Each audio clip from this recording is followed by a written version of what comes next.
नाश्ता करून जा, तर जाऊ नका.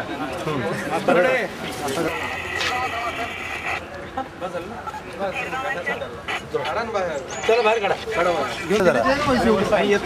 गाडी हल्ली पाहिजे तसं दोन्ही पिढी बाजूला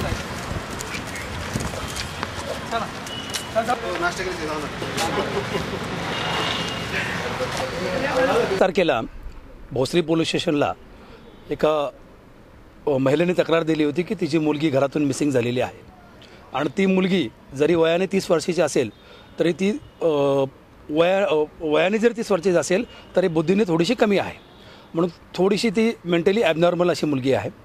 आपण तपास करत असताना ती मुलगी 2 तारखेला स्वतःहून घरी आली आणि आल्यानंतर तिनं असं सांगितलं की कोणीतरी अज्ञात इस्माने तिला पुणे स्टेशन येथून रेल्वेमध्ये बसवून लोणाळा किंवा मुंबई या ठिकाणी नेलेलं आहे आणि त्या ठिकाणी तिच्यावरती जबरीचा संभोग केलेला आहे आणि त्या इस्माने अजून 2 ठिकाणांना बोलावून तिच्यावर जबरीचा संभोग केला असं तिने सांगितलेलं होतं. त्यानंतर सदर मुलीची वैद्यकीय तपासणी करण्यासाठी आम्ही ससून हॉस्पिटल या ठिकाणी तिला पाठवलं.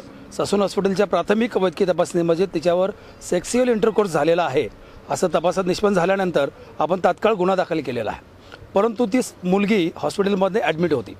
या दरम्यान चौकशीसाठी आम्ही महिला दक्षता समितीच्या आमच्याकडे काकडे म्हणून मॅडम आहेत, परत मतिमंद मुलींची शाळा निगडी या ठिकाणी आहे, त्या ठिकाणच्या श्रीमती सावंत मॅडम, गोसावी मॅडम जे मानसोपचार तज्ज्ञ आहेत आणि माझे अधिकारी API दरोडे आणि माझे सगळे स्टाफ असं आम्ही वारंवार ससून हॉस्पिटलमध्ये जाऊन त्या मुलीला चौकशी करत होतो. तिच्या सांगण्याप्रमाणे आम्ही त्या आरोपीचं वर्णन काढून प्रयत्न करत होतो.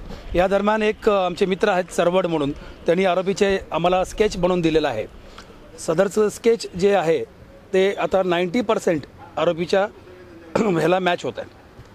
4 तारखेच्या दरम्यान आम्हाला स्केच मिळालेलं आणि त्या दिवशीच मी मोबाईलचा वापर करून आमच्या बऱ्याचशा अधिकाऱ्यांना हे स्केच पुणे स्टेशन आणि या परिसरात दिलं.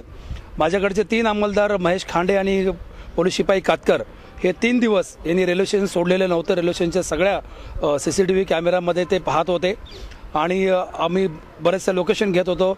मुलीला त्या ठिकाणी वारंवार फिरवत होतो आणि त्या दिवशी त्या मुलीला आम्ही चांगल्या प्रकारचे छान कपडे घालून तिला मानसोपचार तज्ज्ञाकडनं थोडीशी ट्रीटमेंट करून बऱ्याच वेळेला तिला समोन अशी विद्या वापरून आम्ही तिला चांगलं हे केलं आणि तिने त्या मुलाला ओळखल्यानंतर आमच्या स्टाफनी अतिशय मेहनत घेऊन महिला पोलिसांच्या आणि याच्या मदतीने साध्या विषयामध्ये पळात घालून आम्ही त्यांना पकडलेलं आहे.